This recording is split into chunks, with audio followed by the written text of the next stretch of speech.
ሰላም ሰላም ዩናይትዳውያን እንዴት ናችሁ? እነሆ ተገኝተናል። ሰዓታችንን ጊዜያችንን ጠብቀን የተለመዱ በርከት ያሉ ክለባችሁን የምትወዱትን ዩናይትድን የተመለከቱ ዜናዎችን ይዘንላችኋል። አድማጮች በቅድሚያ እንደተለመደው ከእናንተ የተሰጡ አስተያየቶች አሉ፣ ጥያቄዎች አሉ። መነሳት ያለባቸውን ብቻ እናነሳለን፣ መመለስ ያለባቸውን ነገሮች እንመልሳለን። ለምሳሌ ከጠየቃችሁ በአጥቂ ቦታ ላይ አተኩርልን፣ መንጌ አጥቂ ቦታ ላይ ምን አዲስ ነገር አለ ብላችሁኛል። ዛሬ እሱን በደንብ ነው የምናየው። አንዱ ኮሜንታችሁ ማን ይሻላል ጊዮኬሬዝ ነው ሼሽኮ ይሻላል ለሚለውም ምላሽ እሰጣችኋለሁ። ማን ይሻላል ብዬ እንደማስብ የኔንና የዚ አትሌቲክን ጽሁፍ የምነግራችሁ ነው የሆነው። የምቤሞን ጉዳይ በተመለከተም አድማጮች አሁን ጠንከር ያለ ድርድር ተጀምሯል እና ትላንት ይሄ ድርድር ሲቀጥል ምን አዲስ ነገር አለ? ውጤቱ ምን ነበር? የድርድሩ የተጫዋቹ ደሞዝ ጉዳይ እና ኢኔዮሶች የተከተሉት ጠንከር ያለ ያከፋፈል ፖሊሲ፣ ይሄን እዳሰስላችኋለሁ። ከዛ ውጪ ደግሞ የጊዮኬሬዝ የዩናይትድ የመፈረም እድል አሁን ፖዘቲቭ እየሆነ መጥቷል። ጥሩ ነው ከበፊቱ። ይሄ ልጅ ለዩናይትድ የመፈረም እድሉ በሩበን አሞሪም ግፊት ምክንያት እውን ሊሆን ይችላል። ስለዚህ ተጫዋች የወጡ መረጃዎች ምንድናቸው? በጊዮኬሬሽ ጉዳይ ይሄንንም እነግራችኋለሁ። ብቻ አብራችሁኝ ስትቆዩ ብዙ ዜናዎችን ከውስጥ ብዙ መረጃዎችን እንደ ሁሌ እንደምለው ታገኛላችሁ። ከእናንተ የምንፈልጉ አድማጮቻችን ቪዲዮውን ላይክ ማድረግ፣ ሀሳብ አስተያየቶቻችሁን ከታች በኮሜንት ማስፈር። ከዛ ውጭ ደግሞ ቀና የሆናችሁ በጣም የምትወዱንና ይሄ ሁሉ የምናዛችሁ የምንጠይቃችሁ የምታደርጉልን ቤተሰቦች ያላችሁ ምርጥ ናችሁ፣ በጣም ተወዳጆች። እናንተ ቪዲዮን ጨርሱልን እስከ መጨረሻው። ስራም እየሰራችሁ ይሁን ብቻ ክፈቱትና ቪዲዮን ስሙልን። ለእኛ ለዩቲዩብ አልጎሪዝም በጣም ጥሩ ነው። ደቂቃው እናንተ ብዙ ደቂቃ በቆያችሁ በሰማችሁ ቁጥር ዩቲዩብ የሚያስበው ወደውታል ማለት ነው ይላል እና ለብዙ ሰዎች ያደርሰዋል ማለት ነው። አያችሁ። ስለዚህ ብቻ እንደ ሁኔታችሁና እንዳላችሁበት ሁኔታ በአንዳንድ ቤተሰቦቻችን አላችሁ ፓኬጅ ገዝታችሁ የምታዩ እንዳላችሁ እናውቃለን። አሳጥረው የምትሉንም በዛ ምክንያት ይመስለኛል። አንዳንድ ግን ዜና ማጠር የለበት። መስማት ካለባችሁ በደንብ መስማት ያሉባችሁ በደንብ ሀሳብ አንሸራሽረን ነው ማለቅ ያለበት ከሚል እሳቤ ነው። ለማንኛውም አብራችሁን ቆዩ። መልካም ቆይታ። በቅድሚያ ሀሳብ አስተያየቶቻችሁን እንመልከትና ምላሽ የምንሰጥባቸው ወሳኝ ጥያቄዎቻችሁንም ምላሽ ሰተን ወደ ዋናዎቹ የምንጠብቋቸው እናንተ ዜናዎች እናልፋለን። እንደተለመደው አድማጮች ትላንት በሰራሁት ቪዲዮ ላይ እና ባነሳናቸው ሀሳቦች ላይ የተለያዩ የሚሰማችሁን አስተያየቶች ሰጥታችኋል። ለምሳሌ በራሽፎርድና ሳንቾ ዙሪያ የሰራሁት ወይም የተናገርኩት ነገር ብዙዎቻችሁ ሀሳብ የሰጣችሁበት ነው እና አክመል አህመዲን ራሽፎርድ እና ሳንቾ አድመኞች ናቸው ለማንቻ አይሆኑም ብልሃል። አዎ አይሆኑም። በቃ የነሱ ያላቸው ቤስት የሆነ ሶሉሽን መለያየት ነው ከዩናይትድ ጋር።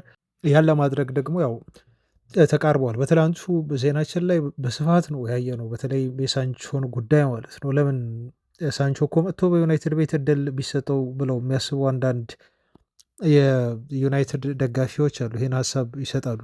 ቢሞክረው አሞሪም በ10 ቁጥር ቦታ እኮ ብለው ማለት ነው። ግን የሳንቾና የራሽፎርድ ጉዳይ የችሎታ ጉዳይ አይደለም፣ የአእምሮ ጉዳይ ነው እና የግል የባህሪ ችግር ጉዳይ ነው ብለን ትላንት በሰፊው ስለወራንበት አንመለስም እዚህ ነገሮች ላይ። አድማጮች ሀሳባችሁን ግን ያው የሰጣችሁትን የእናንተንም ሀሳብ ለማካፈል ነው።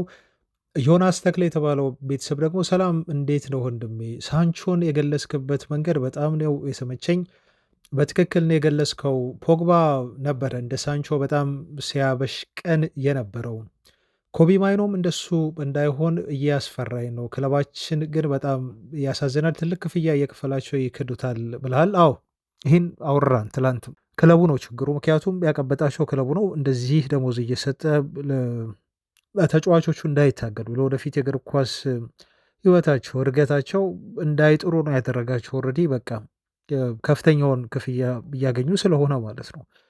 እና ክለቡ አንድ ተጠያቂ ነው። ይሄ ምንም ጥያቄ የለውም። ከክለቡ በኋላ ደግሞ ያው ተጫዋቾቹ ቢጠየቃሉ ላለመጣራቸው፣ አሁን ባሉበት ነገር በቃ ሳቲስፋይ በመሆናቸው በባህሪ ችግሮቻቸው ምክንያት ምናምን ብለህ ብዙ ነገር ልታነሳ ትችላለህ። ክለቡ ግን ዋነኛ ተጠያቂ ነው። አሁን ያን እያስተካከሉ እኮ ነው ያሉት። የምቤሞን ጉዳይ ስናነሳ ይሄ ደሞዝ ጉዳይ አሁን በጣም ሲሪየስ እየሆኑ እንደመጡ ማረጋገጫ ይሆናል። በኋላ መረጃ እናነሳለን ስለ ምቤሞና ይሄ ደሞዞቹን ጉዳይ በተመለከተ ማለት ነው። እዚህ ጋር ያነሳው ሀሳብ ዮናስ ግን በዛ ያሉ ሀሳቦችን ነው ያነሳው። ለምሳሌ ምንድን ነው ያልከው? አንዱ የፖል ፖግባን ጉዳይ አንስታል። ፖግባም ተመሳሳይ ነው። እውነትህን ነው። ልጁ ችሎታ ሳያንሰው በባህሪ ችግር ምክንያት እና ያው በቅጣት ምክንያት አሁን ደግሞ ዞሮ ዞሮ ተጫዋቹ በአንዴ ያመጣው ይሄ እግር ኳስ እንዲገለል ወይም ከእግር ኳስ እንዲጠፋ የሆነበት ምክንያት ልጁ በአንዴ የመጣ ነገር አይደለም። ስሩ ፕሮሰስ ነው። አየህ፣ መውደቅም ፕሮሰስ አለው። በነገር ላይ ስትወድቅ በአንዴ አይደለም የምትወድቀው። ሂደቱን ጠብቅ፣ ቀስ ብለህ በፕሮሰስ ነው የምትወድቀው እና ያን ሴታፕ እያመቻቸ ነው ለራስ መውደቅ እያመቻቸ ማለት ነው ሴታፖችን። ስለዚህ ፖግባ በጸባዩ በጣም ጥሩ ተጫዋች እኮ ነው። የሚገርም ችሎታ ያለው ግን ጸባዩና ደግሞ የገባበት አንዳንድ ጉዳዮች ልጁ ተበላሸ። በቃ ያለው ኢጎ እጅግ ከፍተኛ የተሰቀለ ነው። አሁንም እኮ የጋርናቾ ኢጎ እንደዚህ መሰቀል የለበትም እያለን ልጁን የምንቃወመው ኢጎ በጣም ከፍ ሲል መጥፎ ነው። እንኳን ለነኚህ ተጫዋቾች ቀርቶ ለነ ሮናልዶ እና ለነ ሜሲም ኢጎ ሲበዛ ያስቸግራል። ለየትኛውም ሰው ችሎታም ኖሮ እኮ ኢጎ በጣም የተጋነነ ከሆነ አስቸጋሪ ነው እና ፖግባም አንዱ የጠፋበት ምክንያት ይሄ አሁን እያወራንበት ያለው የነ ሳንቾ የነ ራሽፎርድ አይነት ባህሪ እያሳየ ስለነበረ ነው። ሌሎችም አሉ ብዙ ተጫዋቾች ከዩናይትድም ከሌሎችም ተጫዋቾች እንደዚህ የጠፉ መጥቀስ እንችላለን። ራሳቸውን ነው የሚገሉት ማለት ነው አድማጫችን። እና አሁን ፖግባ ከጉዳቱ ጥሩ አነሳሁ አገግሞ ከእንደገና ደግሞ የዶፒንግ ክሱ ተነስቶለት ጨርሶ ተጫዋቹ አሁን ወደ እግር ኳስ መመለስ ሲችል ፍሪ ኤጀንት ሆኖ አስብ እስቲ ማን ነው ፖግባን የጠየቀው? ዞር ብሎ ያየው ቲም እኮ የለም። በጣም ነው የሚያስገርመው። እንደውም ሉዊስ ሳህ እኮ አንዴ ተናገረ። ፖል ፖግባን የመሰለ ተጫዋች የመሰለ አማካይ እንዴት አድርገው ነው ክለቦች ሊያስፈርሙት እስካሁን ድረስ ጥያቄ መጠየቅ ያልቻሉት? በጣም ነው የገረመኝ አለ ሉዊስ ሳህ፣ የዩናይትዱ በቀድሞ አጥቂ ፈረንሳዊ ማለት ነው። እኔንም ያስገረመኝ ጉዳይ ነው አድማጫችን። ወደ ዩናይትድ ስሙ ተነስቶ በተደጋጋሚ ተወርቶ ነበር ዩናይትድ ይመጣል በሚል ማለት ነው። ግን ያ ሐሰት ስለሆነ ስናስጠነቀቃችሁ ነበር። ግን መረጃ ብዙዎቻችሁ ስለምትወዱት የዩናይትድ ሌጀንድ ስለሆነ መስማት ፈልጋችሁ ነበር፣ ስንከታተል ነበር። አልሆነም፣ የሚሆን ነገርም አይደለም። ያያችሁ አሁን የክረምት የዝውውር መስኮት ተከፍቶ ምናልባት አሁን ወደ ማርሴይ እየተባለ ነው። አዲስ የወጣው መረጃ ያ ነው። ወደ ማርሴይ ሊሄድ ይችላል ተብሎ ማለት ነው ወጥቷል። የራሱን እግር ኳስ ለፍቶ ጥሮ ግሮ ከዜሮ ከስክራች ነው መነሳት ያለበት። ወደ ማርሴይ ሲሄድ ፖግባ ከፍተኛ ደሞዝ መጠየቅ የለበትም። በቃ በማርሴይ አቅም በሚከፍሉ ትንሽም ቢሆን ራሱን አሳንሶ ተጫዋቹ በ50 ሺህ በ20 ሺህ ፓውንድ ይሁን ሳምንታዊ ደሞዝ ፈርሞ ከዛ በኋላ ራሱን ለአንድ ዓመት እኮ ፕሩፍ ካደረገ እኮ እርግጠኛ ነኝ አምሹር የትኛውም የአውሮፓ ክለብ መልሶ ፖግባን ይጠይቀዋል። አረቦች፣ ሳውዲ ፕሮሊግ ክለቦችም እኮ ሊፈልጉት ይችላሉ። በቃ ኢቨን በነፃ መጫወት ካለበት በነፃ ሊጫወት ማሰብ አለበት ልጁ። ግን እንደዛ ያሰውም ተጫዋቾች ቁጭ ብሎ ሲደራደር አሁን ፖግባ ይሄን አያፍርም። በሳምንት ወይ 200 ሺህ ፓውንድ 300 ሺህ ፓውንድ ክፈሉኝ ሊል ይችላል።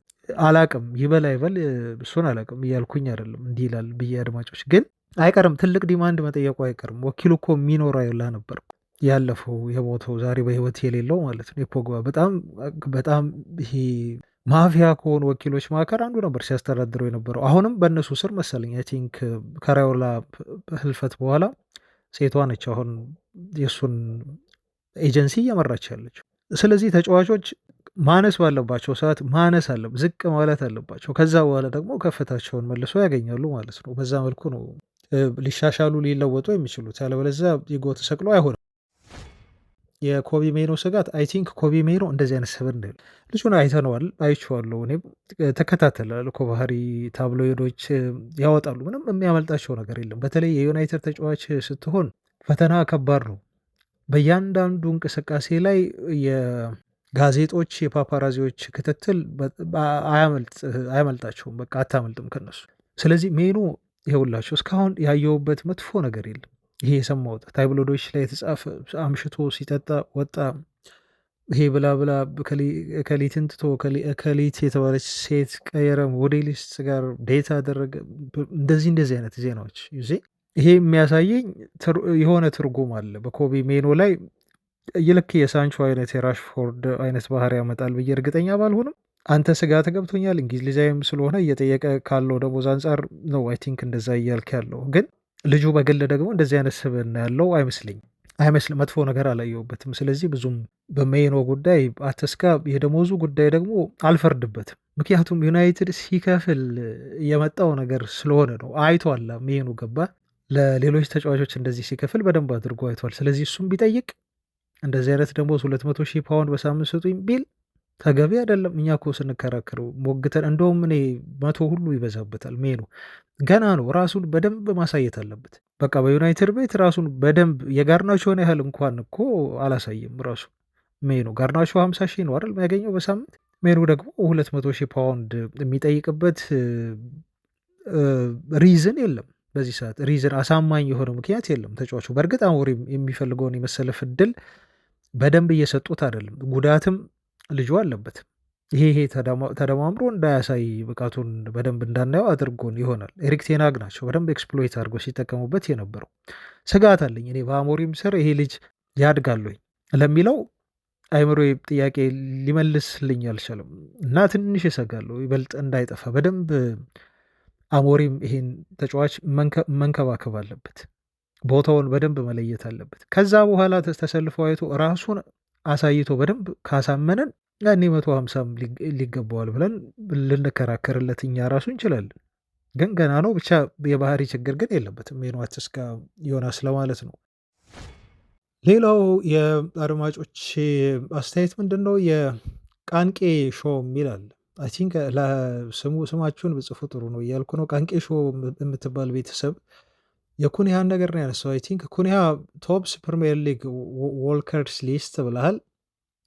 ኖት ኤቭሪ ኮንትሪቢሽን ኢን ፕሪሚየር ሊግ ማች ኢንቮልቭ ስፕሪንቲንግ ኦር ፍላይንግ ኢንቱ ታክልስ ሰም ፕላየርስ ኢንፍሉዌንስ ዘ ጌም ኢን ሞር ሰብታይል ዌይስ ስሩ ፖዚሽኒንግ አዌርነስ ኤንድ ኢኮኖሚ ኦፍ ሙቭመንት ብላል። ትክክል የእንትናን ሀሳብ ነው ያነሳው። ባለፈው የተወያየንበት ብዙ ፐንዲቶች በተለይ የዩናይትድ ዝውውሩን ማጣጣል የሚፈልጉ ሰዎች ጋዜጠኞችን በሏቸው ኩኒሃ ብዙ ይጓዛል ተብሎ ሪፖርት የቢቢሲን ይዘው ወጥተው እንደዛ በጣም አውርተውበታል። እውነት ነው እና ለሱም የሆን ምላሽ ነው አንተ የሰጠው። በእንግሊዝኛው ትርጓሜ ምንድን ነው?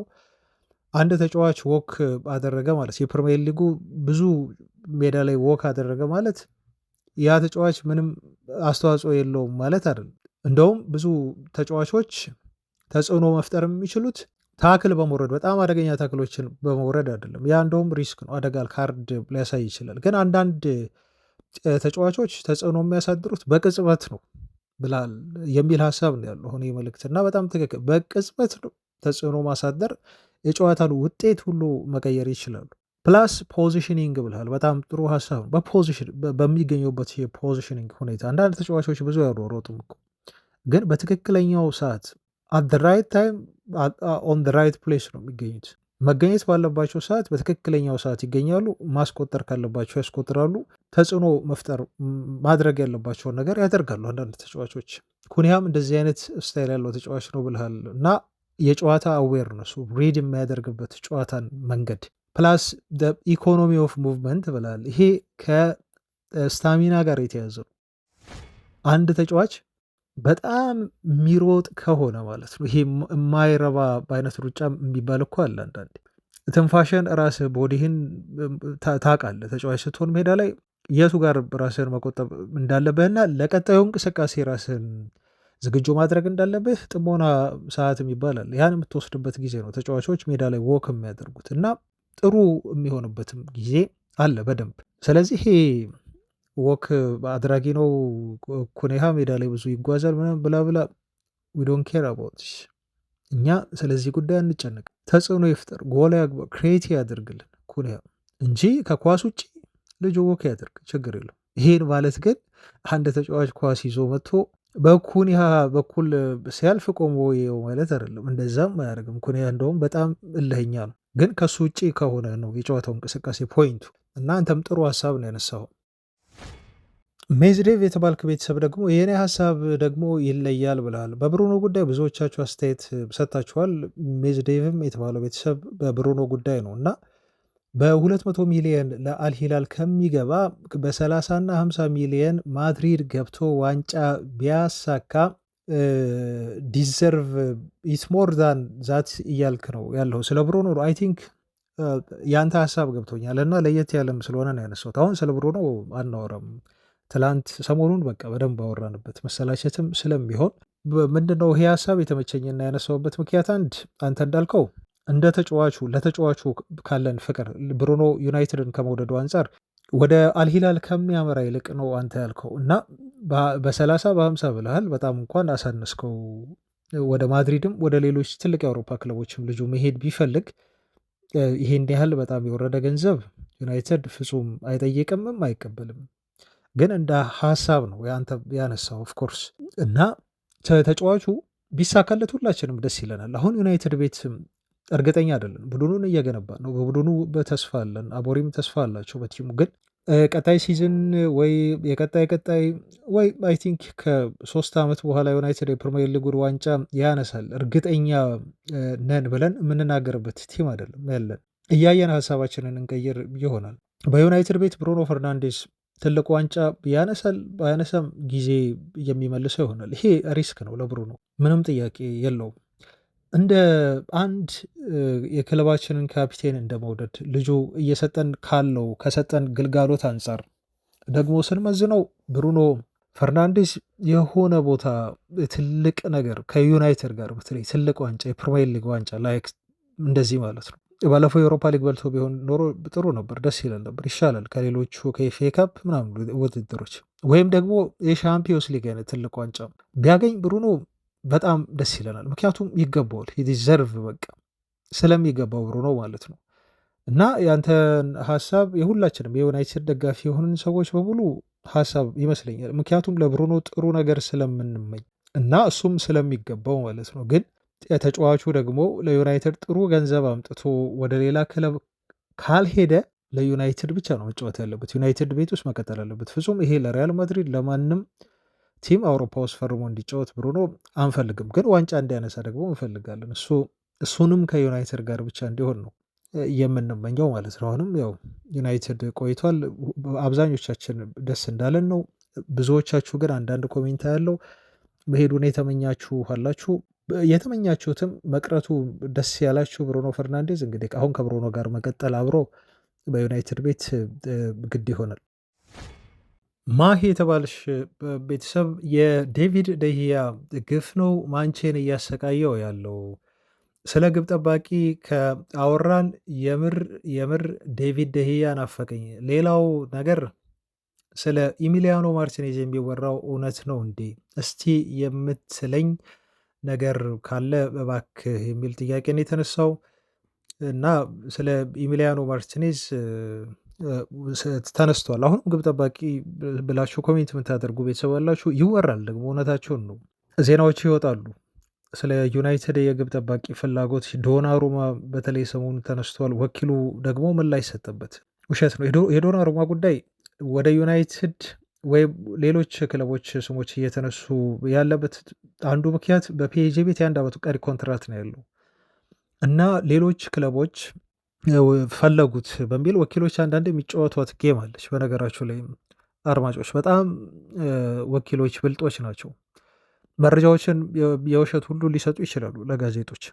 ለምንድን ነው የሚሰጡት? አንድ ክለብ ውስጥ መቆየት የሚፈልጉ ከሆነ ሌላ ትልቅ ክለብ በተለይ የዩናይትድን ስም ይጠቀሙበታል። በደንብ ነው የሚጠቀሙበት። አንዳንድ ወኪሎች ዩናይትድ ይፈልገዋል። ትንሽ ኢንፎርሜሽን እንኳን ከጠየቁ አንዳንድ ነገር ከጠየቁ ያን አግንኖ ማውራት ማለት ነው። ፍላጎት ሊኖር ይችላል። በጣም ኤግዛጅሬት አድርጎ እና ይሄ ልክ እንደተቃረበ አይነት ዝውውር አድርጎ ማውራት። ከዛ ልጁ የሚፈልገው ድርድር ነው። ከፒኤስጂ ጋር አዲስ ኮንትራት መፈለም ይፈልጋል። የአውሮፓ ሻምፒዮንስ ሊግ ደግሞ አንስተዋል ታውቃላችሁ። 1 ዓመት ቀሪ ኮንትራት ነው ያለው እና ወኪሉ አውርተናል ብሎ ተናገር። ከፒኤስጂ ጋር እያወራን ያለ ነው እንጂ ከሌላ ክለብ ጋር የተባለው ዜናው ከዩናይትድ ሰዎች ጋር ሁሉ ተገናኝቶ አውርቷል ወኪሉ ነው። እሱ ግን አውርተናል ግን ያወራነው ከፒኤስጂ ሰዎች ጋር ነው እንጂ ለዩናይትድ ለመፈረም ይሄ ተቃርበናል የሚባለው ነገር ሐሰት ነው ሲል ነው እሱ ትላንት የተናገረው። እና እንደዚህ አይነት ነገሮች አሉ። ወኪሎች አዲስ ኮንትራት ለመፈረም ሲሉ የሚያነሱት የሚያሰራጩት አይነት መረጃ ማለት ነው። እንደዚህ አይነት ነገር ይኖራል። የማርቲኔዝ ግን አሁን የማርቲኔዝ ፍላጎት ማርቲኔዝ ላይ ያለን ፍላጎት እሱ ትክክል ነው። የሚታመኑ የዜና ምንጮች ነው እየዘገቡ ያሉት። ትላንት ፋብሪሶም ቲአርሲ ነው ምናምን የሚባል አይ ቲንክ የአርጀንቲና አብሬቬሽኑን ልክ ልሁን አልሆን ምንጩን እርግጠኛ አይደሉም። ብቻ አድማጮች የኢሚሊያኖ ማርቲኔዝ የዩናይትድ የግብ ጠባቂዎች ቶፕ የሆነ የዝውውር ኢላማ ነው ተብሎ ተናግሯል። ግን የተጨበጠ እንቅስቃሴ የለም። ለዛ ነው ኢሚሊያኖ ማርቲኔዝ ወደ ዩናይትድ እንዲመጣ ከምናምናቸው የዜና ምንጮች በደንብ መረጃውን ማግኘት መቻል አለብን። ይሄ ከአርጀንቲና ወይ ብዙም ክሬዲብል ካልሆኑ የዜና ምንጮች የሚመጡ ዜናዎችን እንደ ሲሪየስ ዜና አድርገን አንወስድም። ለዛ ነው ስለ እዚህ ጉዳይ በደንብ ማላወራችሁ ማለት ነው። አሁን እንደዚህ አይነት ዝውውሮች ላይ አናተኩርም። የምናተኩረው የምቤሞ ነው። የምናደርሳችሁ ቀጣይ የእሱን ዜና አለ፣ የዝውውር ፕሮግራማችን ላይ አጥቂ ጉዳዩ ያለ እነኚህ ላይ በቃ የእውነታነት የተጨበጡ ነገሮች ላይ ብቻ እናተኩራለን። ትኩረት ማድረግ ያለብን እንደዛ ነው። ክለቡም እየሄደ ያለበት መንገድ እንደዛ ስለሆነ ቅድሚያ መሰጠት ያለበት ቅድሚያ፣ ከዛ በኋላ ደግሞ የግብ ጠባቂው ላይ እንመጣበት ይሆናል ማለት ነው። ስለዚህ ዩናይትድ ሊያስፈርም ይችላል። ሩመሮች አሉ፣ ግብ ጠባቂ ሊያመጣ ይችላል። ጊዜው ሲደርስና እውነት ሲሆን እነግራችኋለን። ሌላው አድማጮቻችን የጠየቃችሁት ያነሳችሁት ሀሳብ ብዛት የስትራይከር ጉዳይ ነው እና የሶልቦይን አስተያየት ስናይ ለምሳሌ ስለ ስትራይከር ብቻ አውራልን መንጌ ባክህን ብልሃል። አዎ እናተኩራለን። ከዚህ በኋላ የምናወራው ስለ ስትራይከር ነው። ቀጣይ ዜናዎቻችንም አሉ። ከእምቤሞ የዝውውር መረጃ ውጭ ማለት ነው የስትራይከር ጉዳይ ነው፣ እናወራበታለን። ግሎሪ የተባልከው ቤተሰብ መንጌ ይቅርታ፣ ራስመስ ሆይለንድን የገደሉት የኛ የክንፍ ተጫዋቾቻችን እና የመሀል ተጫዋቾቻችን ብሩኖን ጨምሮ ናቸው። ኦስሜሄን መጥቶ ሆይላንድ ቢቆይ ከጫና ነፃ ሆኖ ውጤታማ ይሆናል ብዬ አስባለሁ ብልሃል። ስለ ኦስሜሄን መምጣት ነው አንተ የተመኘሁ እና ሆይላንድ እንዲቆይ ይፈልግሃል። እንግዲህ ያው የግል ሀሳብ አስተያየት ነው።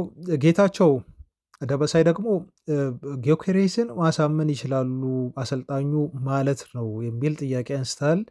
እንዴ በደንብ ነው የሚችሉት፣ አሳምነውታል እኮ። ሰሞኑን ዜናችንን ከሰማህ ያላቸው ቅርበት አለ፣ በጣም ቅርብ ናቸው ጊዮኬሬስ እና ሩበን አሞሪም። በኋላ ምናልባት ዜና ላይ ደግሞ ይበልጥ አነሳላ አብራራው ይሆናል እና በደንብ ነው የሚችለው ሩበን አሞሪም፣ እንዳሳምነውም እየተወራ ነው ያለው። ማንቼ አጥቂ ክፍሉን ብልሃል። ዳግማዊ ደግሞ ማንቼ አጥቂ ክፍሉን የምመኝለት ተጫዋች ኦስሜሄን ነው ስል ቀልጣፋ አጥቂ ነው። ስለ ጋርናቾ ምን አዲስ ነገር አለ መንጌ ብልሃል። የጋርናቾ አዲስ ነገር የለም። ተጫዋቹ እስካሁን ድረስ ወደዚህ ክለብ ሊያመራ ነው የሚል መረጃ የለም፣ ከሩመር ካልሆነ በስተቀር ማለት ነው። አዲስ ነገር ካለ ግን እነግራችኋለን።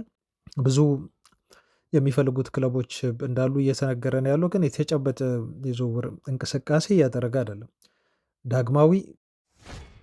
ከዛ ውጭ ደግሞ ህሊና ታደሰ የተባለች ቤተሰብ እንዲሁም አብዛኞቻቸው በአጥቂ ዙሪያ የሰጣችሁት አስተያየት ነው። ሰላም መንጌ፣ ከጊዮኬሬሽ እና ከኦስሜሄን በአንተ እይታ ማን ይሻላል የሚል ጥያቄ አይ ቲንክ ህሊና አንስተሻል። ይህን ሀሳብ አሁን በኋላ ላይ ያሉትን ዜናዎች ላድረሳቸው። ግን ማን ይሻላል ከጊዮኬሬሽ እና ከኦስሜን? እስቲ የእናንተን ሀሳብ ከታች በኮሜንት አስፍሩልኝ አድማጮች፣ ከቻላችሁ እስከ ምክንያታችሁ። ኦስሜሄን ይሻላል ለምን አላችሁ፣ ጊዮኬሬስ ይሻላል ለምን አላችሁ የሚለውን ሀሳብ አስፍሩ እና ወይንም ደግሞ ሼሽኮ ለምን አላችሁ የሚለውን ማለት ነው። ሼሽኮን የምትመርጡ ከሆነ ከሶስቱ አጥቂዎች፣ እኔ ደግሞ የራሴን ሀሳብ እነግራችኋለሁ። አሁን ግን የአንቺን ጥያቄ መሰረት ላድርግና ዘ አትሌቲክ ጋዜጣ ትላንት አንድ በጣም ሰፊ ዘገባ ይዞ ወጥቶ ነበር። እሱን ሪፖርት ነው ያስታወሽኝ። ምክንያቱም ዘ አትሌቲክ ትላንት ያወጣው መረጃ አርሰናልን መሰረት አድርጎ ነው። አርሰናል የያዛቸው የአጥቂ መስመር ተጫዋቾች ደግሞ የዩናይትድ የዝውውር ኢላማ ናቸው። እንደሚታወቀው ከሴስኮም ጋር ስሙ ተያይዟል ዩናይትድ፣ እንዲሁም ከጊዮኬሬሽ ጋር ስሙ ተያይዟል፣ ከኦስሜሄንም ጋር ስሙ ተያይዟል። ስለዚህ አርሰናል የሚከታተላቸው ተጫዋቾች ወይም ስለ አርሰናል የሚወሩ የአጥቂ መስመር የዝውውር ጉዳዮች የኛም ወሬ ይሆናሉ ማለት ነው። ለማንኛውም ዘ አትሌቲክ ያወጣው ዜና ምን መሰለሽ፣ ጊዮኬሬዝ እና ሴስኮ ማን ይሻላል ለሚለው የተለያዩ ባለሙያዎችን ነው ያማከሩት። እናንተ አሁን በአርሰናል ቦታ ብትሆኑ ወይም በዩናይትድ ቦታ ብትሆኑ ማንን ነው የምታስፈርሙት? ምክንያታችሁስ ምንድን ነው የሚል አይነት ሪፖርት ማለት ነው። በጣም ሰፊ ዝርዝር ዘገባ ነው ይዘው የቀረቡት። ሼሽኮ እንደሚታወቀው 22 ዓመቱ ነው እና ይሄ ልጅ አውሮፓ በአውሮፓ እግር ኳስ ካሉ በጣም ፕሮስፔክት ከሚባሉ ትልቅ ተስፋ ካላቸው የአጥቂ መስመር ተጫዋቾች መካከል አንዱ ነው። በጣም ትልቅ ተስፋ ያለው ፕሮሚሲንግ ያንግ ታለንት ነው ልጁ። በእርግጥ 14 ጎል ነው ያስቆጠረው በ2024/25 የውድድር ዓመት ማለት ነው። ግን በመጨረሻዎቹ 7 ጨዋታዎች ላይ ተጫዋቹ ያስቆጠራቸው ጎሎች ለሌፕዚግ 7 ናቸው። በመጨረሻዎቹ 7 ጨዋታዎች ላይ ማለት ነው 7 ጎል ማስቆጠር ችሏል። ይሄ ማለት ተጫዋቹ ጥሩ ነው፣ እየጎለበተ እያደገ የመጣ ያለ ልጅ መሆኑን ነው የሚያሳያችሁ። ሲዝኑን ሙሉ ግን 14 ነው ያስቆጠረው። ትንሽ ነው ከጌኬሬዝ አንጻር። በእድሜውስ እድሜው 5 ዓመት ያንሳል ከጊዮኬሬሽ። ጊዮኬሬሽ በ5 ዓመት ይበልጠዋል። 27 ዓመት ሆኖታል አሁን ጊዮኬሬሽ። ዩሲ ይሄ አሁን ትልቁ በሁለቱ ተጫዋቾች መካከል ያለው ልዩነት ነው። አንድ ኮንሲደር ማድረግ ያለባችሁ ማለት ነው። ስለዚህ ይሄ ዲስከሽን ይሄን ውይይት ነጥብ ለእናንተ ምትዋሉ ሀሳብ እንድትሰጡበት። እኔ የባለሙያዎቹን አስተያየት ደግሞ አሁን ልንገራችሁ ማን ምን እንደመረጠ። እዛ አትሌቲክ ኤጀንት አናግሯል፣ ስፖርቲንግ ዳይሬክተር አናግሯል፣ ከዛ ሄር ኮች ነው ያናገሩ። 3 ሰዎችን አናገር። ኤጀንቱ ምን ሲል ምላሽ ሰጠ? ሪያሊቲው አለ ሪያሊቲው አሁን ክለቦች አንድን ተጫዋች ገዝተው ለረዥም ዓመት አያቆዩም ነው እሱ የሚለው። ወይ ተጫዋቹ ተሻሽሎ በትልቅ ገንዘብ ይሸጣል ነው የሚለው ኤጀንቱ፣ አሊያም ደግሞ ተጫዋቹ አቋሙ ወርዶ ከቲሙ ሊለቅ ይችላል ነው የእሱ ሀሳብ። ስለዚህ ያለ እነኝህን ተጫዋቾች የሚገዙ ክለቦች መወሰን መቻል አለባቸው። የትኛው ተጫዋች ነው ዛሬን ዋንጫ እንዲያገኙ የሚረዳቸው የሚለውን መወሰን መለየት መቻል አለባቸው ክለቦቹ ይላል እንጂ የዛሬ 4 ዓመት የዛሬ 5 ዓመት እያሰቡ አይደለም አጥቂ መግዛት ማስፈረም ያለባቸው። ምክንያቱም የጊዮኬሬዝን ይላል ይሄ ኤጀንት የጊዮኬሬዝን ቁጥሮች ተመልከቱ፣ በፍጹም ኢግኖር የምታደርጓቸው አይደሉም ሲል ነው አስተያየት የሰጠው። ከ50 በላይ ጎል ነው አይደል ያስቆጠረው፣ 50 ምናምን ጨዋታ አድርጎ ከ50 በላይ ጊዮኬሬዝ። በኋላ ትክክለኛ ቁጥሩን እነግራችኋለሁ። አያችሁ ኤጀንቱ በዚህ መልክ አየው ማለት ነው። ምንድን ነው ያለው? አሁን ዋንጫ የሚያመጣልህን አሁን ነው ማሰብ፣ ለዛሬ ነው ማሰብ ያለብህ እንጂ ልክ አሁን አርሰናሎች እንዳሉት እና ሼሽኮን ለማስፈረም ጥረት እንደሚያደርጉት የረዥም ጊዜ እቅድ ለ4 ለ5 ዓመት ተብሎ ተጫዋች ማምጣት አይገባም። ምክንያቱም ሪስክ አለው፣ ሊወርድ ይችላል ብላ አይነት ምክንያት አቀረበ ኤጀንቱ። ይሄ ኤጀንቱ ምላሽ ነው። ኤጀንቱ እንደዚህ የሚል ምላሽ ሰጠ። በጣም ጥሩ ፖይንት ያነሳ ነው የሚመስለው ኤጀንቱ። በኤጀንት መልክ በኤጀንት አይን ነው እሱ ያየው። ሄድ ኮች ደግሞ እንደዚህ ሲል ተናገር። ሄድ ኮች እዛ አትሌቲክ የጠየቀውና በስፋት ያብራራበት ምክንያቱን ሁሉ በጽሁፍ ቢያብራራው የሬድቡል ክለብ ሄድ ኮች ነው፣ በጣም የሚታወቅ ተብሏል። ስሙ ግን አልተጠቀሰም። እኔ መስራት የምመርጠው ከያንግ ፕሌየሮች ጋር ነው በሚል ነው እሱ የተናገረው እና እነኝህን በጣም ታለንት ያላቸውን ያንግ ፕሌየሮች ዲቨሎፕ ማድረግ እፈልጋለሁ። ስለዚህ እኔ የምመርጠው ከጊዮኬሬዝ ይልቅ ሼሽኮን ነው ሲል አስተያየት ሰጠ። ያው ሬድቡል ሳልዝበርግ ደግሞ ታውቃላችሁ ጊዮኬሬስም ሚን ሼሽኮም ያደገበት ነው። ሌሎች ትላልቅ ተጫዋቾችም እንደዚሁ የጎለበቱበት የወጡበት ነው ማለት ነው። ትልልቅ ተጫዋቾች አሁን በአውሮፓ እየተጫወቱ ያሉ በተለይ በጀርመን እንዲሁም በእንግሊዝ የሚጫወቱ ልጆች አሉ ከዛ የወጡና እሱ አያችሁ የራሱን ፊሎሶፊ ከቲሙ አንጻር ቲሙ እየሰራበት ካለውና ስኬታማ ከሆነበት ነገር አንጻር ነው የተናገረው። ምክንያቱም እነ ሳልዝበርግ ይሸጣሉ። ሬድቡል በጣም በጥሩ ገንዘብ ነው የሚሸጡት። በትንሽ ገንዘብ አምጥተው በጣም በሻይ ቡና በሚመስል አይነት ገንዘብ ያመጣሉ ከትንሽ ክለቦች። ከዛ ያጎለብቷቸዋል። ከዛ በትልቅ የዝውውር ገንዘብ ወደ አውሮፓ ይልኳቸዋል። ሚን ወደ ትልልቆቹ ሊጎች ማለት ነው፣ ወይ ወደ ጀርመን ይሄዳሉ በብዛት። ጀርመኖቹ ደግሞ ድጋሚ ያጎልብተው ደግሞ በትልቅ ብር ወይ ስፔን ወይ እንግሊዝ ይልኳቸዋል። ስለዚህ ይሄ ሄድ ኮችም የተናገረው እንደዛ ነው። ከያንግ ከሆነ ተጫዋች ጋር ይህን ተጫዋች ስንቀርጸው አቲቲዩዱን ሁሉ እንቀርጻለን ሁሉ ሲል የተናገረው። አቲቲዩድን አያችሁ ባህሪም ላይ ይሰራሉ። አሁን እኛ የሚጨማለቁብን የዩናይትድ አንዳንድ ተጫዋቾች አሉ፣ አቲቲዩዳቸው ላይ አይሰራም ማለት ነው። አቲቲዩዱ ላይ ሁሉ እንሰራለን፣ ቫሊዩ እንፈጥራለን፣ ልጁ ላይ ዋጋው ከፍ እንዲል እናደርጋለን። ስብዕናውም ላይ ነው አብረው የሚሰሩት። ለኔክስት ስቴፕ ልጁን ምን ያደርጉታል? ያዘጋጁታል። በደንብ ነው የሚያሰለጥኑት። አያችሁ እንደዚህ ሲል ደግሞ አንዱ ሄድ ኮች በዚህ መልኩ ሰጥቷል እና ሼሽኮን መርጧል እሱ። ሌላኛው ሌስሬድ የተባለ ሰው ነው፣ ፎርመር ቴክኒካል ዳይሬክተር ነው በኤፍኤ ውስጥ ብሎናል ዚ አትሌቲክ። እና ይሄ የሚወሰነው ነው የሚለው እሱ የሚወሰነው በክለቡ ቴክኒካል ስፖርቲንግ እና ዳይሬክተር በሆነው ሰው ነው በአንድሬ በርታ ነው መወሰን ያለበት ሲል ነው እሱ የሚናገሩ። ምክንያቱም ይህን ተጫዋች በትልቅ ገንዘብ የቀጠሩት አርሰናሎች እንደዚህ አይነት የሆኑ በጣም ቴክኒካል የሆኑ በጣም ዲቴል የሆኑ ጉዳዮችን አይቶ መርምሮና አጥንቶ ተጫዋቾችን መለየትና ለክለቡ ማምጣት እንዲችል ነው የቀጠር ነው ወይም አርሰናሎች የቀጠሩት። ስለዚህ ይሄ በርታ የተባለው ሰው ለአርሰናል መስራት ያለበት ትልቁ ስራ እሱ ነው፣ የእሱ ኃላፊነት ነው ብሎ ነው። ይኸውን እንደ ቴክኒክ እንደ ባለሙያ ሲናገር በተጫዋች ዙሪያ ሲሆን በአስተዳደር ዙሪያ ያለውን ነገር የሚያውቅ ማለት ነው። ስለዚህ ለአርሰናል ውሳኔውን መወሰን ያለበት ከሁሉም አንግል አይቶ መወሰን ያለበት አንድሬ በርታ ነው። አርሰናሎች ለዛ ነው በጣም ከፍተኛ ገንዘብ ከፍለው ይህን ሰውዬ ያመጡት እና እሱ የመጨረሻውን ውሳኔ ሊወስድ ይገባል ብሎ እሱ አስተያየት ሰጠ ማለት ነው። ደጋፊዎች፣ የክለቡ ባለቤቶች እና አሰልጣኙ ሳቲስፋይ የሚሆንበትን የአጥቂ መስመር ተጫዋች የመምረጥ ግዴታ ኃላፊነት አለበት ብሏል። ለዩናይትድ ሲሆን ደግሞ ይህን የኃላፊነት ስራ መስራት ያለበት እንደ ኦማር ቤርዳ ማለት ነው። እሱ ይወሰናል ዩናይትድ። በእንደዚህ አይነት መልኩ ኤጀንቶች፣ አሰልጣኞች እና የእግር ኳስ የቴክኒክ እውቀት ያላቸው ሰዎች እንደዚህ ሰጥተዋል ማለት ነው። እኔ ምረጥ ካልሽኝ አሁን የሚወሰነው እናንተም የራሳችሁን ሀሳብ ታሰፍራላችሁ አድማጮች። የሚወሰነው ዩናይትድ ውጤት በቶሎ ያስፈልገዋል።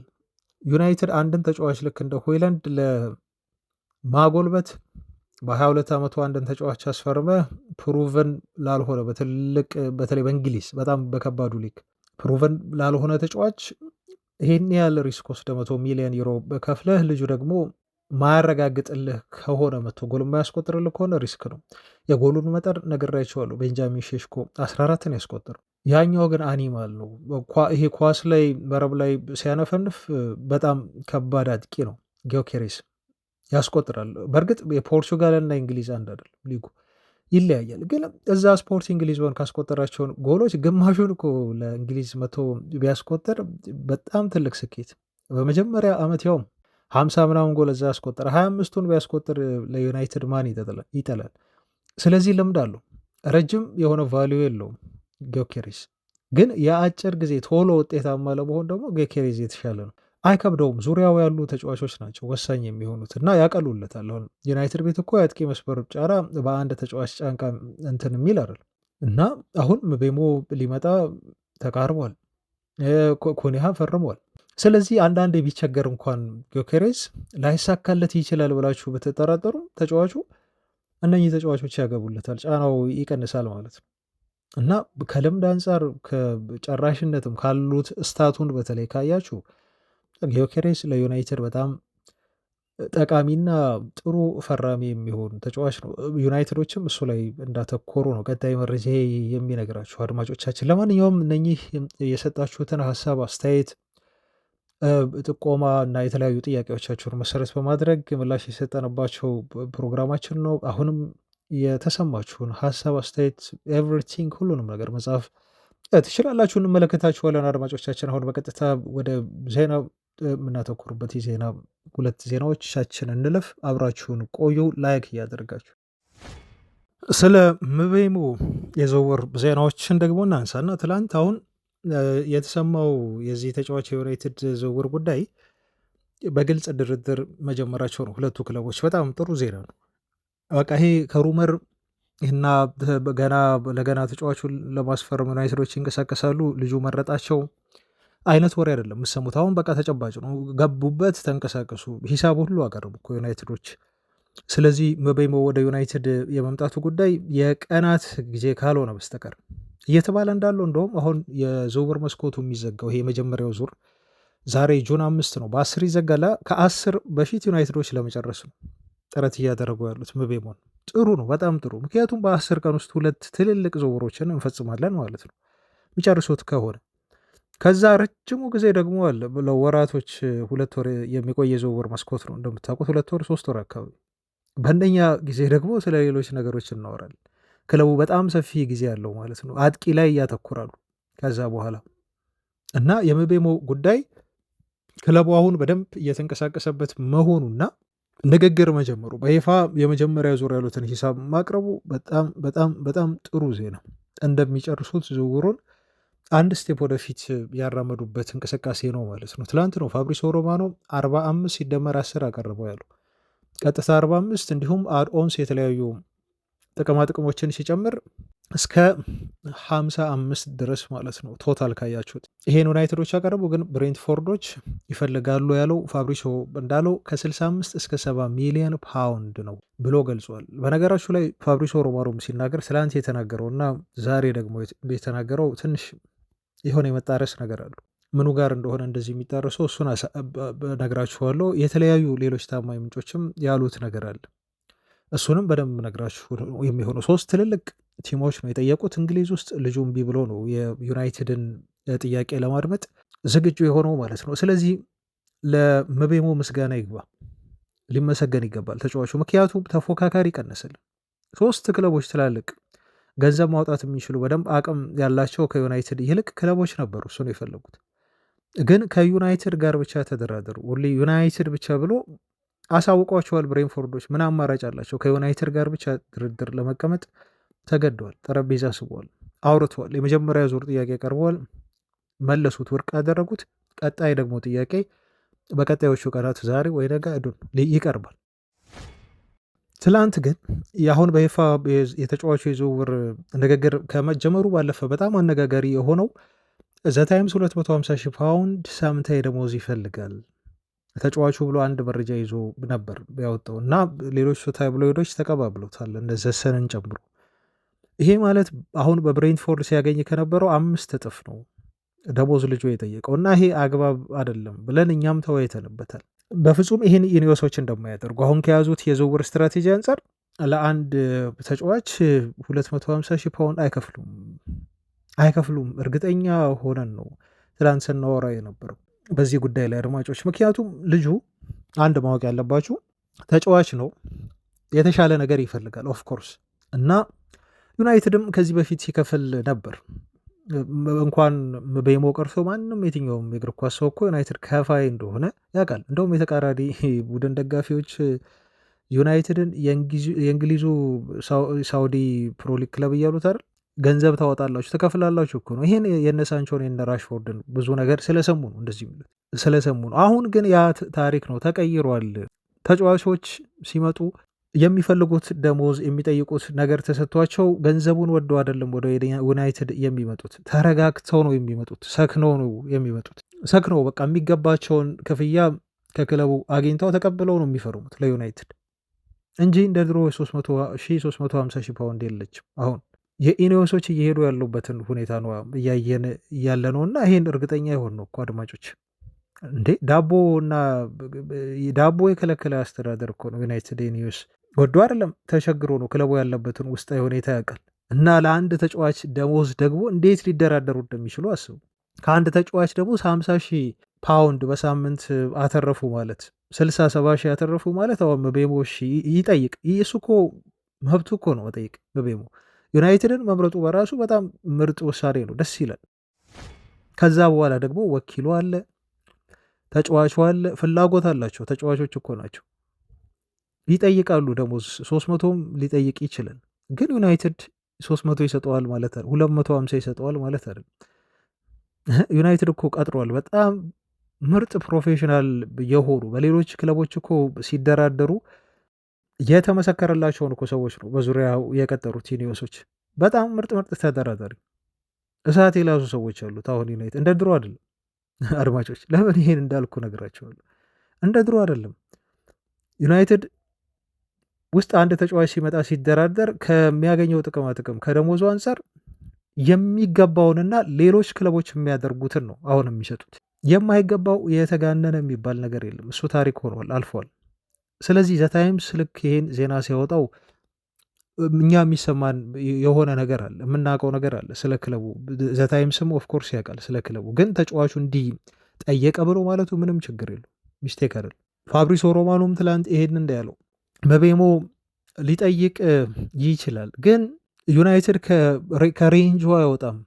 ይሄ ለኮሪያ ለመክፈል ከተስማማ 200 ሺህ ፓውንድ አካባቢ ከዛ ፈቀቅ ዩናይትድ አይልም። በዛ አካባቢ ሊጨርሰው ይችላል እና ምቤሞም ይሄን ያህል ደሞዝ ማንሳቱ መጠየቁ ብዙ የሚያስከፋ ነገር አይደለም ይሄና እና ብዙ ደጋፊዎች አሁን እየወረዳችሁበት አይቻሉ። ትላንት በተለይ 250 ጠየቀ ሲባል በቃ አራቱን እግሩን ይብላ አይምጣ አይነት ነገር እንደዚህ አይነት አስተያየቶች አሉ። እንዴ እንደውም እኮ የዋህ ነው። 300 ቢጠይቅስ አይችልም? 300 ቢጠይቅስ ይችላል እኮ መቤሙ ዝቅ ብሎ ነው የጠየቀው። ተደራድረው እንደሚያስቀንሱት እኮ ያውቃል። ይሹር እርግጠኛ ነኝ ወደ 200 ታርጌት አድርጎ ነው ከኩኒሃ እኩል ሊጠይቅ ይችላል። እና ከኩኒያ እኩል ቢከፈለው ብዙዎቻችን ብዙ የሚከፋ ነው ይመስለን። በቃ የተጋነን አሁን እኮኛ እቺ ጣራዋ እንዳትሄድብን ይፈለግ ነው ብዙ ተጫዋቾች ስለተጨማለቁብን እንጂ ከግልጋሎት ሰጥቶን በደንብ ሰጥቶን አገልግለውን ቢከፈላቸው እኮ የተሶኪ አይደል። ግን አትስኩ። አሁን የደሞዙ ጉዳይ ችግር አይሆንም። ልጁ እንደውም ጨርሷል ነው የተባለው። ከዩናይትድ ጋር ምንም ችግር እንደማይሆንበት ነው ልጁ የተናገር። ለዛ እኮ ነው ዩናይትዶች የሄዱት ብሬንፎርድ ጋር። ከልጁ ጋር በደሞዙ ጉዳይ ኖሮ ባይስማሙ ኖሮ የደሞዙን ጉዳይ እንደሚከፍሉ እንደሚችሉት እርግጠኛ ባይሆኑ ብሬንፎርድ ጋር እኮ ሄዱ። ኦፊሻል የሆነ ጥያቄ እኮ ነው ያቀረቡት። ምንድን ነው ይሄ የሚነግራችሁ?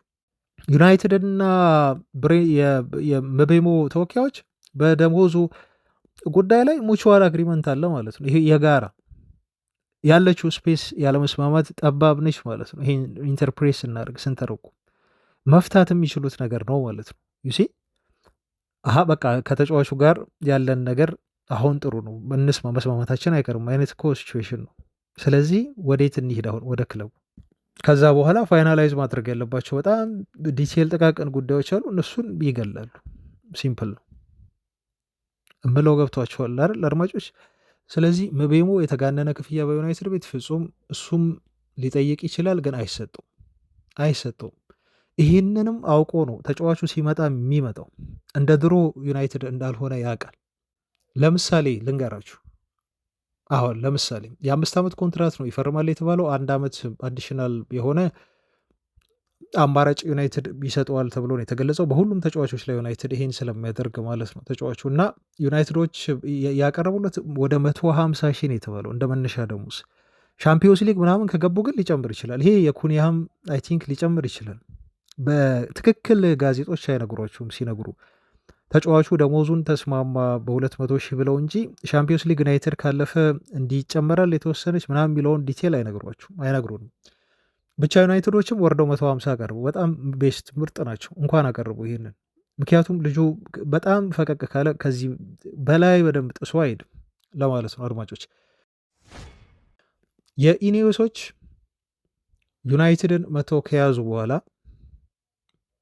የከፈሏቸውን ያስፈርሟቸውንና የከፈሏቸውን ተጫዋቾች ደግሞ ለምሳሌ ኩኒያ 200 ሺህ ፓውንድ ነው።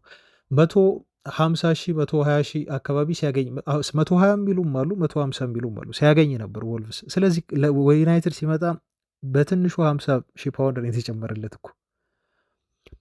ማቲያስ ዴሊት እሱ ቀንሶ ነው ጭራሽ የመጣው። በባየር ሙኒክ ቤት 260 ሺህ ፓውንድ ነበር የሚያገኘው በሳምንት። ዩናይትድ ሲመጣ ግን 195 ሺህ ፓውንድ ነው የከፈሉት የተቀበለው። ኢኒዮሶች ነው ይሄን ያደረጉት።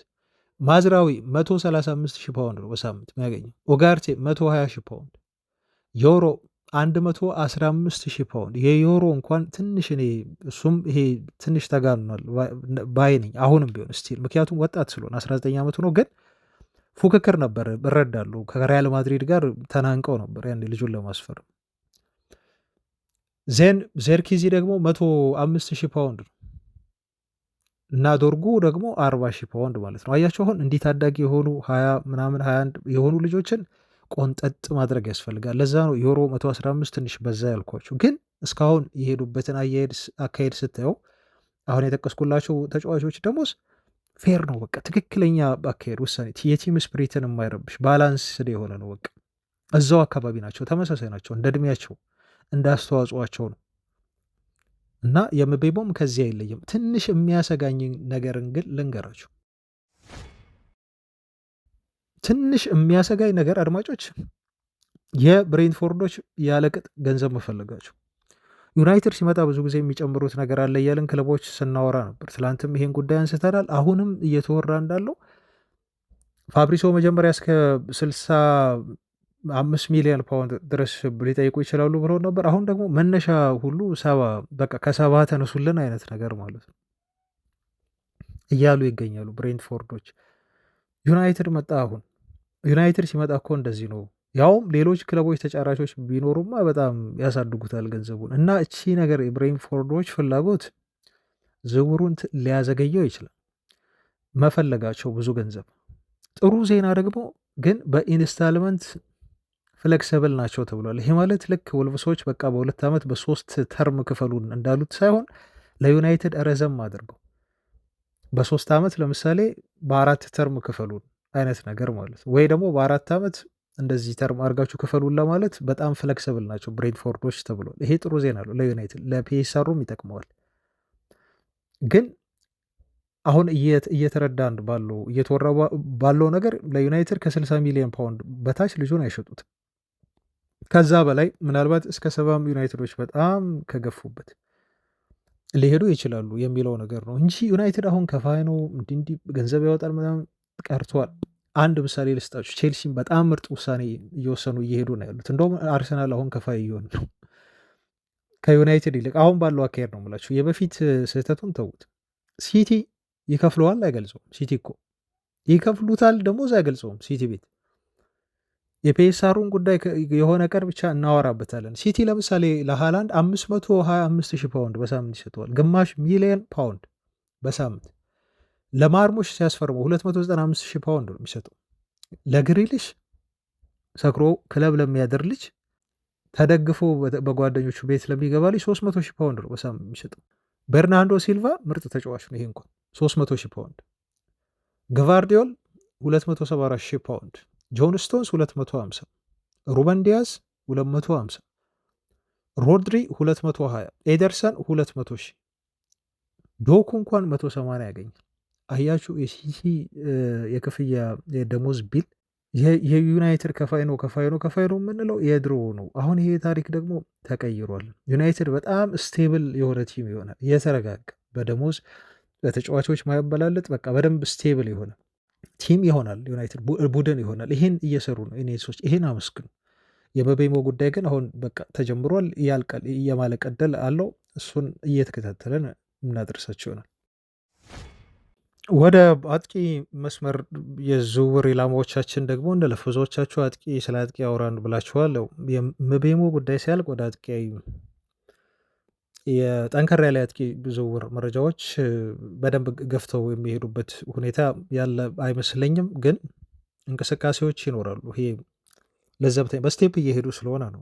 ኤኒዌይስ ለማንኛውም ግን አሁን ከዚህ በኋላ ያው መቤሞም እየተቃረበ ንግግርም ስለተጀመረ እንሄድበታለን። የስለ አጥቂው ሁኔታ ደግሞ በጣም የምናወራው ቀጣይ ይሆናል ማለት ነው። የምናወራበት ሁኔታ ነው ያለው። ሰሞኑን አንዳንድ ዜናዎች ሳደርሳችሁ ነበር። አንዳንድ ተጫዋቾች በአንዳንድ ክለቦች ውስጥ ያሉ አጥቂዎች ለዩናይትድ እየቀረቡ ነው። ራሞስ ብለናል፣ የፒኤዥው እንደገና ሼክ ተብሏል፣ ሚሊንኮቪች ተብሏል። እነኚህ ሁሉ የአብርሃም ታሚ አብርሃም ጉዳይ አለ። የጃክሰን የቼልሲው አጥቂ የቀድሞ ቼልሲ አሁን ሮማ ማለት ነው ታሚ አብርሃም፣ ሌሎችም አጥቂዎች አሉ በጣም ብዙ። እነኚህ አጥቂዎች ግን እነ ማቴታን ጨምሮ ማለት ነው ፕላን ቢ ናቸው። ይሄን በደንብ አድርጋችሁ አስምሩበት። ፕላን ቢ ማለት ምንድን ነው? የአሞሪም ተቀዳሚ የሆነ የዝውውር ምርጫ አለ ኤ ላይ የያዘው እሱም ጊዮኬሬሽ ነው የተባለው። እንደውም ከክለቡ ጋር ልዩነት ነበራቸው። ዴላፕን ለማስፈረም ክለቡ ሲሄድ ያለውን የኪስ የገንዘብ አቅም አይቶ ነው ዩናይትድ ዴላፕ ላይ ትኩረት አድርጎ የነበረው ከኤጅም አንጻር ከተለያዩ ጉዳዮችም አንጻር። ግን አሁን ዴላፕ አንፎርቹኔትሊ ቼልሲን መረጠ። ኢትስ ጉድ፣ በጣም ጥሩ እንኳን ሄደ እዛ ይሄድሽ። ምክንያቱም እሱ እየፈለገ አልነበርም ወደ ዩናይትድ ለመምጣት ማለት ነው። ይመጣም ችግር ነበር የሚሆነው። ምክንያቱም ልጁ ወደ ዩናይትድ ያልመጣበት ምክንያት ብሎ ዴይሊ ሜል መሰለኝ አይ ቲንክ መረጃ ይዞ ሲወጣ እርግጠኛ አይደለም በዩናይትድ የሚል ነው። አንዲ ሚተን ነው ይሄን መረጃ ይዞ የወጣው። ቶክ ኦፍ ዘ ዴቪልስ በሚል ፖድካስት ላይ ነው እንዲህ ብሏል።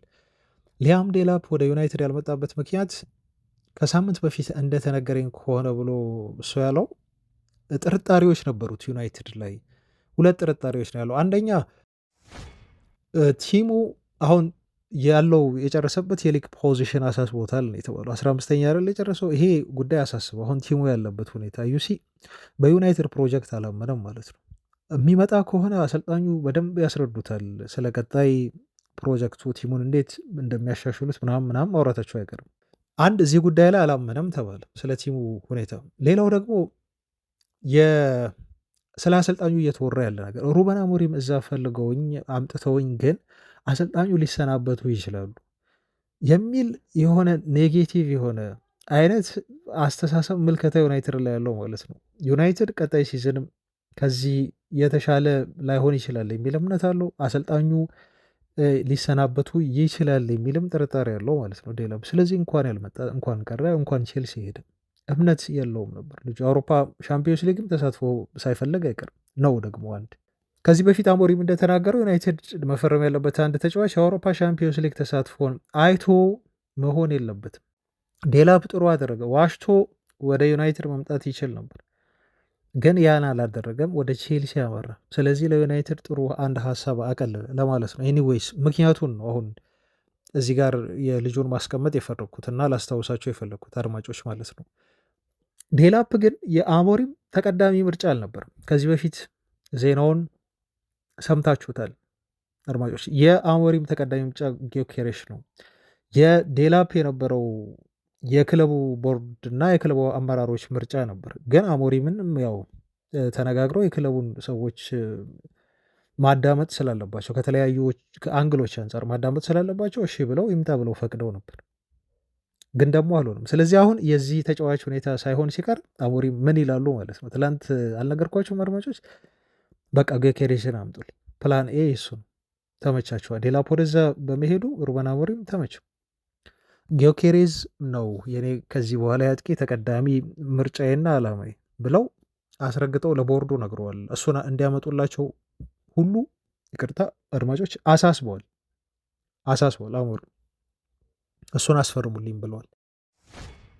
እና ፑሽ እያደረገ ነው ያለው አሞሪም ቶፕ የሆነ ስትራይከር እንዲመጣለት፣ ፕሩቭን የሆነ ስትራይከር እንዲመጣለት፣ ብዙ ጎል ማስቆጠር የሚችል እንጂ በሊያም ዴላፕ እስካሁን ኮንቪንስ አልሆነም ነበር፣ ተማምኖበት አልነበረም ነው የተባለው። ብዙዎች ደጋፊዎችም ያው አስተያየት ሲሰጡ ነበር እና አሞሪምም የእናንተን ሀሳብ ተጋርቷል ማለት ነው። ከሱ ይልቅ ጊዮኬሬስ ቢመጣለት እጅግ ደስተኛ ይሆናል። ይሄን አስምሮ ነግሯቸዋል ለአመራሮቹ እና ትኩረት ያደርጉበታል ተብሎም እየተጠበቀ ነው ያለው። ሰሞኑ እንደውም በጣም ጥሩ ተስፋ አለ። ተስፋ ስለአሁን በጣም ይሄ የተጋነነ ተስፋ ልሰጣችሁ አልፈልግም አድማጮች፣ ምክንያቱም ይሄ በደንብ የተብላላ አይነት የዝውውር ወሬ አይደለም። አሰልጣኙ እንዳወሩት ምርጫቸው እንደሆነ እንደሚነጋገሩ 100% ከጊዮኬሬስ ጋር አትጠራጥሩ። እንደውም አንዳንድ ማጭ ጠይቀ ይሄን ነበር፣ አሰልጣኙ ማሳመን ይችላሉ ማለት ነው ወይ ጊዮኬሬስን ብለዋል። በደንብ 100% ነው ማሳመን የሚችለው። እቅዱን በደንብ አድርጎ መናገር ለጊዮኬሬስ ይችላል፣ ማሳመን ይችላል።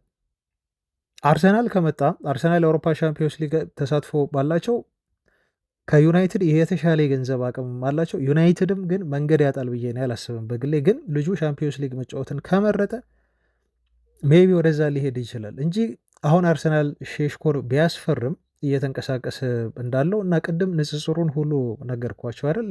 የኮሜንት ሴክሽን ላይ ኮሜንትና ምላሽ ሴክሽናችን ላይ ሼሽኮና ጊዮኬሬስ ማን ቢመጣ ይሻላል የሚለው አርሰናል አሁን እዚህ ወጥመድ ውስጥ ገብተዋል። ጥሩ ነው፣ ሼሽኮ ላይ ያተኩሯል። ጥሩ ነው፣ ሼሽኮን ያስፈርሙ፣ እነሱ ያስፈርሙት። ከዛ ጊዮኬሬስ አማራጭ ያጣል።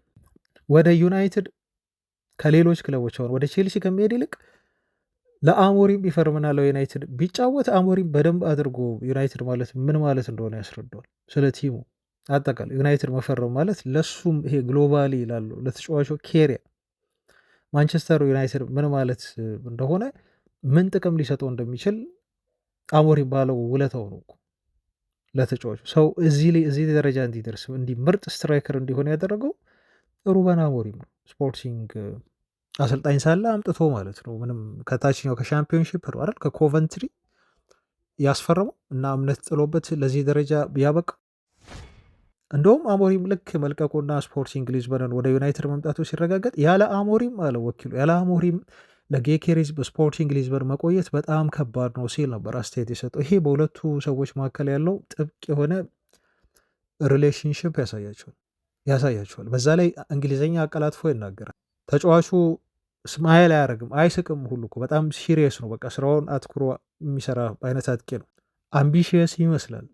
ከሚሰጣቸው አስተያየት አንጻር ስታየው አምቢሽየስ ይመስላል። የፖርቹጋል ሊግን ሻምፒዮን ሆነው ስለ ዝውውር ምናምን ነገር ሲያወሩት እንኳን ስለዚህ ጉዳይ ማውራት አልፈልግም እና የፖርቹጋል ጥሎ ማለፍ ፍጻሜ ነበራቸው ከቤኔፊካ ጋር፣ እሱ ላይ ብቻ መተኮር እፈልጋለሁ አለ። ጎል አስቆጠረ፣ እሱንም ዋንጫ ነሱ።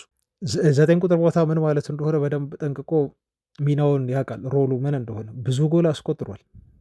ሩበን አሞሪም ምን እንደሚፈልግ ከሱ በደንብ አድርጎ ያውቃል። ፕራይም የሆነ እድሜው ላይ ነው የሚገኘው። 27 ዓመቱን ትላንት አከበር እኮ በነገራችን ላይ ጊዮኬሬሽ 27 ዓመቱን አከበር።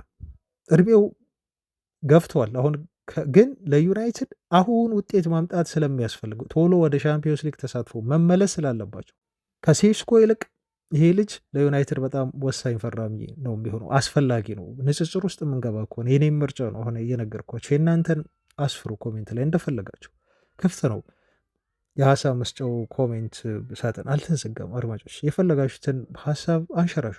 አያችሁ ጊዮኬሬዛውን 27 ዓመት ኦፍኮርስ ለዩናይትድ ከ5 ዓመት በኋላ ተሽጦ ገንዘብ ላይ ያመጣ አይችልም። ግን ዩናይትድ ለተከታታይ ቀጣዮቹ ዓመታት አውሮፓ ሻምፒዮንስ ሊግ ሊሳተፍ ይችላል፣ በሱ ጎሎች ምክንያት ማለት ነው። ንጽጽሩን ተመልሳችሁ ቅድም ኮሜንት ቦክስ እንትኑ ላይ እዩት። ዜና አሳልፋችሁ የምታደምጡ ቤተሰቦቻችን ካላችሁ እዛ ላይ ንጽጽሩ ተቀምጧል። እና ይሄ ተጫዋች ለዩናይትድ በጣም ሁነኛ የሆነ የአጥቂ መስመር መፍትሄ ይመስላል። አስቡት እስቲ ይሄ ልጅ ከፊት ኖሮ ግራና ቀኝ ላይ ኩኒያና መቤሞ ኖሮ ፕሌይስቴሽን እኮ ነው ያልኳቸው። ከኋላ ደግሞ ከነሱ ጀርባ ከሶስቱ ጀርባ ብሩኖ ፈርናንዴዝ አስባችሁታል። ፍላንኩን ተውት፣ በዛኛው ቦታ ከመቤሞ ጋር እንደውም አንድ አድማጭ ጠይቀኸኛል፣ እመልስበታለሁ እሱን ነገር።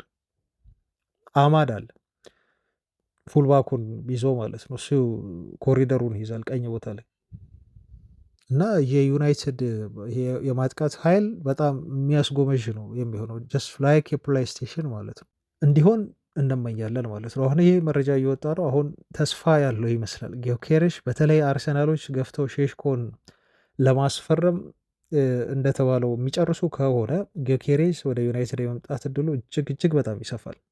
ቅድም በነገርኳችሁ ምክንያቶችና ሩበን አሞሪምም አሁን በቃ ቶፕ የሆነ ስትራይከር ነው የምፈልገው ብለው ለክለቡ አመራሮች እና ለቦርዱ በግልጽ ስለተናገሩ ማለት ነው። እና ስለ አጥቂዎች ያሉ መረጃዎችን ሰሞኑን እየተከታተለን እናደርሳቸዋለን። አድማጮች አያሳስባቸው፣ ከእናንተ የምንፈልገው ድጋፍ ብቻ ነው። ላይክ ማድረግ፣ አስተያየት፣ ሀሳብ መስጠት እና ነቃ ብላችሁ እንድትሳተፉልን ነው። አድማጮች ለዛሬ ያስኮላችሁ መረጃዎች ግን እዚህ ላይ ይብቁኝ። ነገ በተለያዩ ሌሎች ጉዳዮች ላይ እንገናኛለን። እስከዛው ሰላም ሁኑ። ባባይ